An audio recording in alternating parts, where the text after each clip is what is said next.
प्रधानमंत्री नरेंद्र मोदी विदेश दौरे पर जा रहे हैं। विधानसभा चुनाव के बीच पीएम का ये दौरा सुर्खियों में है। 15 नवंबर से 21 नवंबर तक पीएम मोदी विदेश यात्रा पर रहेंगे।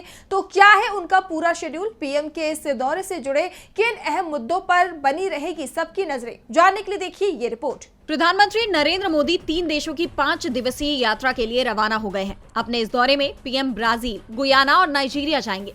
इस दौरान ब्राजील में वो G20 शिखर सम्मेलन में भाग लेंगे, जिसमें पीएम मोदी की कई वैश्विक नेताओं से मुलाकात भी हो सकती है। इस सिलसिले में विदेश मंत्रालय की ओर से जारी बयान में कहा गया कि भारत ब्राजील और दक्षिण अफ्रीका के साथ G20 ट्रॉयका का हिस्सा है और G20 शिखर सम्मेलन की चर्चाओं में सक्रिय रूप से योगदान दे रहा है। शिखर सम्मेलन के दौरान प्रधानमंत्री वैश्विक महत्व के विभिन्न मुद्दों पर भारत का रुख सामने रखेंगे और पिछले 2 सालों में भारत द्वारा आयोजित G20 नई दिल्ली लीडर्स डिक्लेरेशन और voice of the global south summit के परिणामों पर चर्चा करेंगे। वहीं प्रधानमंत्री नरेंद्र मोदी ने भी अपने दौरे की जानकारी देते हुए ट्वीट किया। उन्होंने लिखा कि अगले कुछ दिनों में मैं नाइजीरिया, ब्राजील और गुयाना में रहूंगा। इन यात्रा कार्यक्रमों से भारत के विभिन्न देशों के साथ संबंधों में नई गति आएगी।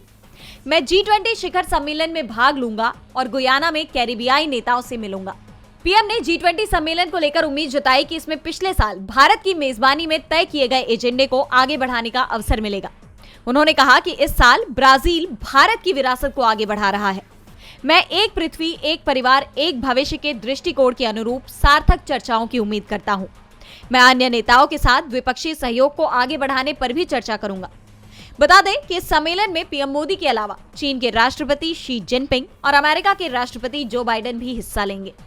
सम्मेलन 18 और 19 नवंबर को रियो डे जेनेरियो में होगा। ऐसे में अब देखना होगा कि पीएम के इस विदेश दौरे का भारत पर क्या असर पड़ता है। डीवी लाइव की रिपोर्ट।